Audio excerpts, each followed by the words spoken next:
Assalamualaikum warahmatullahi wabarakatuh. Perkenalkan, nama saya Andini dengan NIM 8600579949, Prodi S1 Pendidikan Guru Sekolah Dasar, Fakultas Keguruan Ilmu Pendidikan Universitas Terbuka UPBJJ Bandar Lampung. Video ini saya buat untuk memenuhi tugas tutorial online 1 sesi 3 dengan kode dan nama mata kuliah MKWN 4110 Pancasila dengan tema pembelajaran dari sejarah Pancasila bagi generasi muda dengan fokus proses lahirnya Pancasila dengan pembimbing tutor Bapak Naufal Raffi Arazak, SPD, SARK, MPD, MA. Sejarah lahirnya Pancasila. Ketika kita mendengar kata Pancasila, mungkin yang terlintas di benak kita adalah 5 dasar negara. Namun di balik itu semua tersimpan sejarah panjang dan perjuangan luar biasa daripada pendiri bangsa yang berjuang untuk menemukan bangsa negara yang bisa mempersatukan Indonesia yang amat beragam ini. Sidang BPUPKI dan Piagam Jakarta pada tanggal 29 Mei sampai 1 Juni 1945 diadakan sidang BPUPKI, Badan Penyelidik Usaha-Usaha Persiapan Kemerdekaan Indonesia. Dalam sidang itu, tokoh-tokoh bangsa seperti Muhammad Yamin, Suepomo, dan Insinyur Soekarno menyampaikan gagasan tentang dasar negara Indonesia merdeka. Hingga akhirnya pada 1 Juni 1945, Insinyur Soekarno mengusulkan 5 dasar negara yang kemudian dikenal sebagai Pancasila. Setelah sidang, dibentuk Panitia 9 yang merumuskan Piagam Jakarta pada 22 Juni 1945.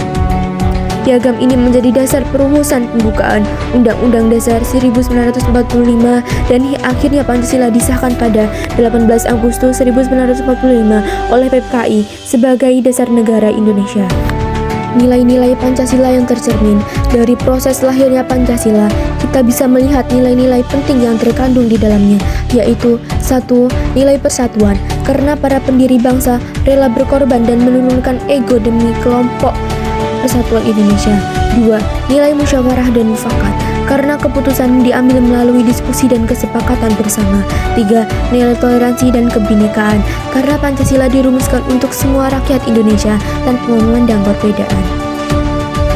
Nilai-nilai inilah yang kemudian menjadi roh dari Pancasila, bukan sekedar dasar negara, tapi juga panduan hidup bersama sebagai bangsa yang beragam. Refleksi untuk generasi muda. Pertama, sebagai generasi muda, saya belajar bahwa perjuangan para pendiri bangsa bukan hanya untuk kemerdekaan, tetapi juga untuk menjaga persatuan. 2.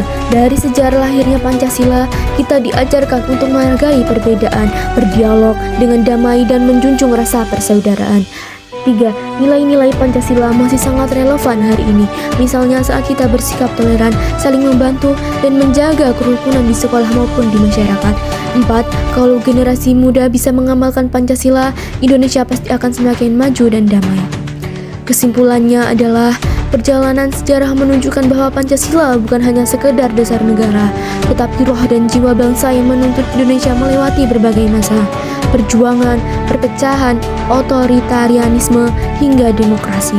Bagi generasi muda, memahami dan mengamalkan Pancasila berarti meneruskan semangat para pendiri bangsa untuk membangun Indonesia yang adil, bersatu, dan bermartabat.